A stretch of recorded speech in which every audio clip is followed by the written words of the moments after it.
And when we look at the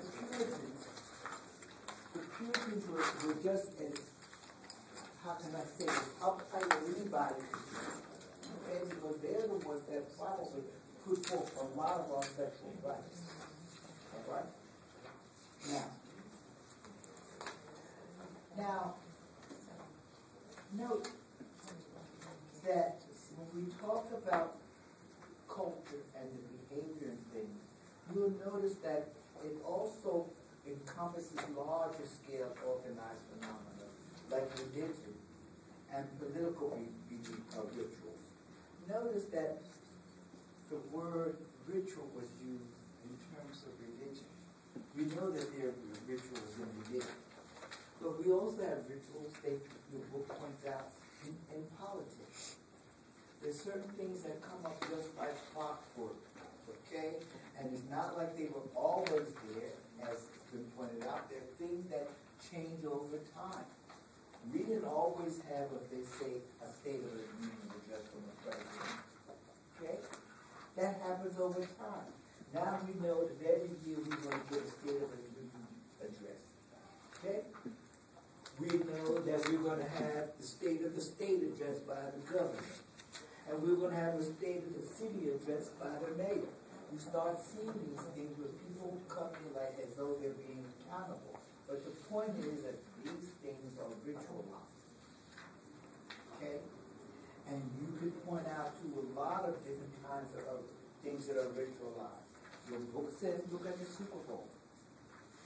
People who never look at football in their life, okay, who could care less about whether A played B, go to the Super Bowl or watch the Super Bowl.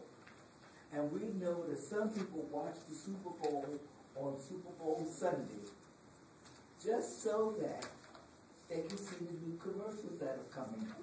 That's all we look for. We wait for halftime, or we look for the new commercials. We're not even concerned about the Super Bowl. And there are people that on Super Bowl Sunday, everybody's partying. Okay? People all have a Super Bowl party. Why do you think all the state wants to get the Super Bowl inside the state? Because it makes billions of dollars that one day. Okay? Now that has become a part of our cultural ritual. Now, notice that those are the things that we might talk about. And we might say that, remember that there's some parts of a culture that are material. And when we talk about material culture, we're talking very much about artifacts. Okay?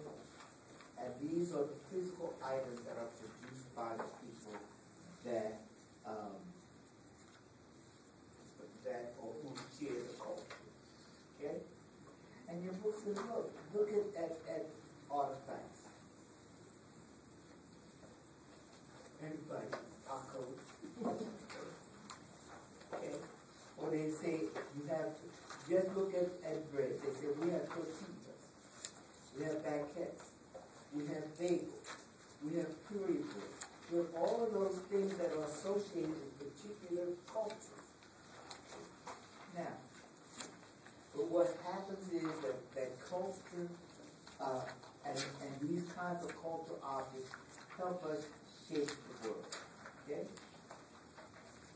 And notice that even our holidays, they're different based on the culture that's here. Okay? Now, we try to make Christmas a universal holiday because many people celebrate Christmas. Many cultures celebrate Christmas. Okay? Now, and you will notice because Santa Claus has about 15 different names depending on what culture he's coming out of. But what happens is that when we look at our holidays, different cultures celebrate different holidays. Okay? We don't celebrate Boxing Day here. We don't even know what Boxing Day is. Okay? But they might celebrate Boxing Day in Canada. Okay? And I think that's the day where everybody puts everything in a box and gives it to the pool or whatever. but that's ritualized also. And we have Puerto Rican Day parades, and we have Caribbean parades all over the place. That's what happens. Now, so even when we look at holidays, these things take a different slant. Now, probably the main thing that happens here in understanding cultures is look at the culture's ideology. What do we mean by ideology?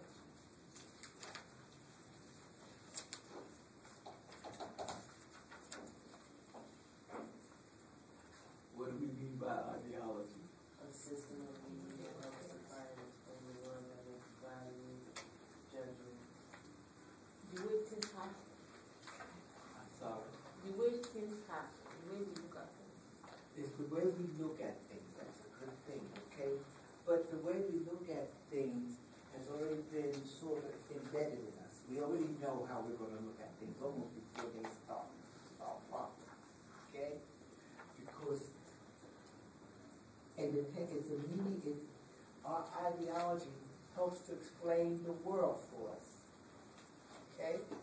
All we have to do is when we get ready to talk about something and understand something, we look at it from our ideology, okay? What we believe is our belief system, okay? Now, the next thing is that in most cultures, we have a dominant ideology.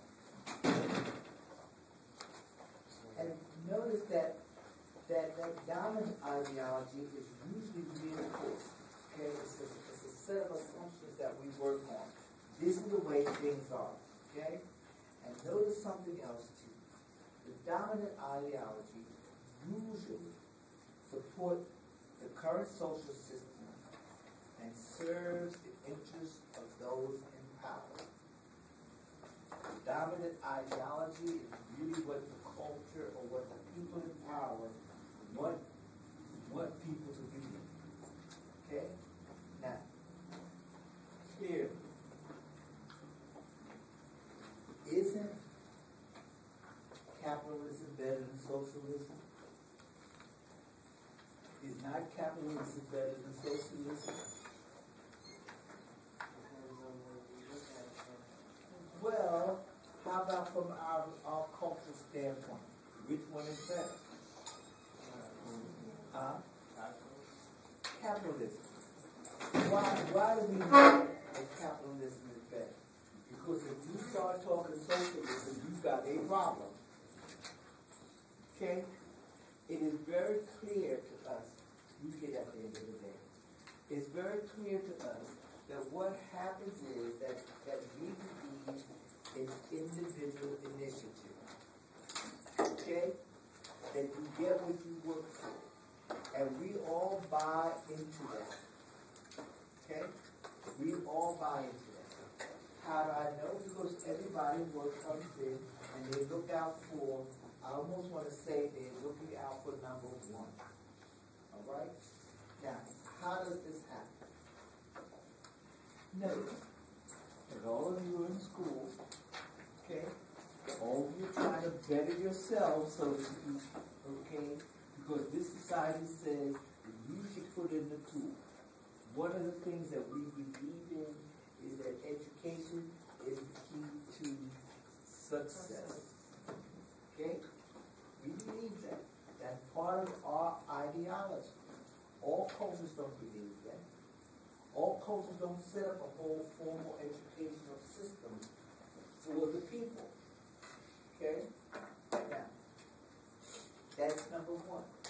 We also know that when something goes wrong, okay, we could look at our religious ideology. Our religion is basically, it's basically Christianity. Okay?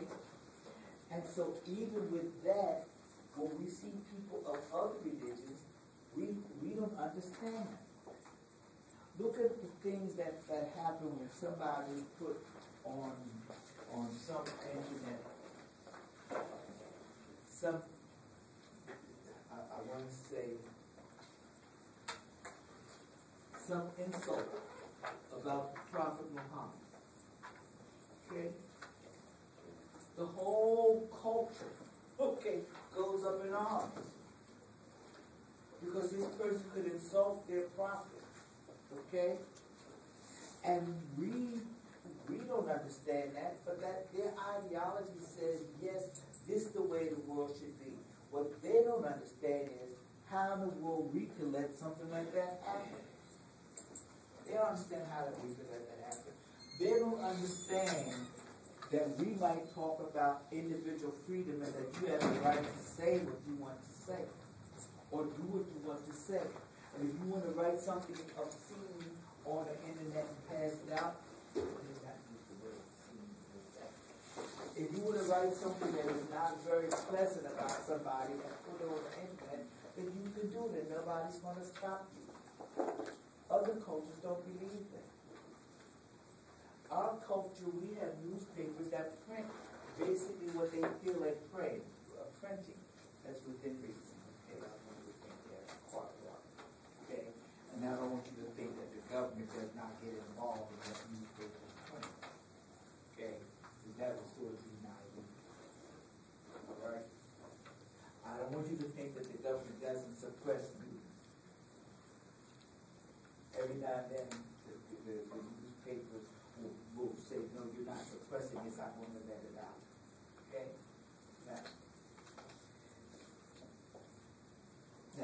Now, what happens is that in other countries, that's not a problem because newspapers are run by the government.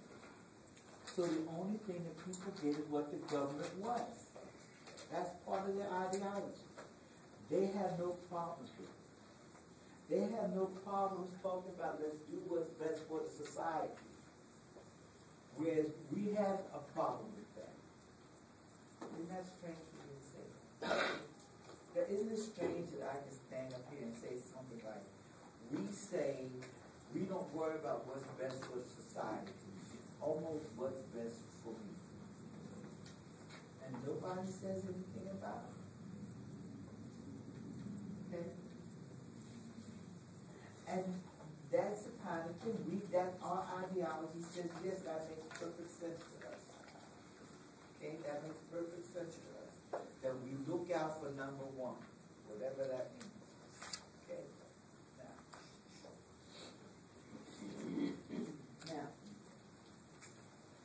Now,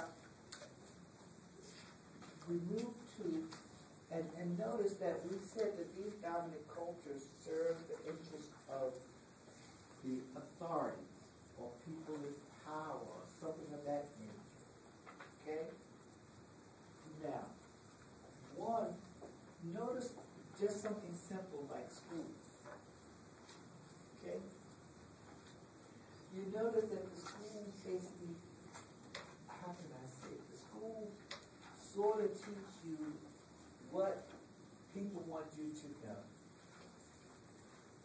Okay? We teach you what we want you to know.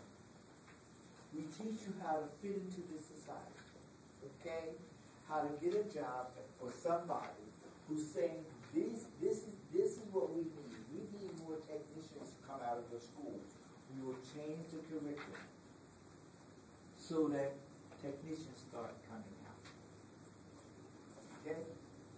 Whatever the people in authority said, this is what we see our future is. We need A, B, and C things. What we don't need are little industrial workers that are going to come out and work in factories. We don't need them. But we got the rest of the world to do that. Okay? And especially since we don't have to pay them anything. So we need other people to come out. And so we start doing that.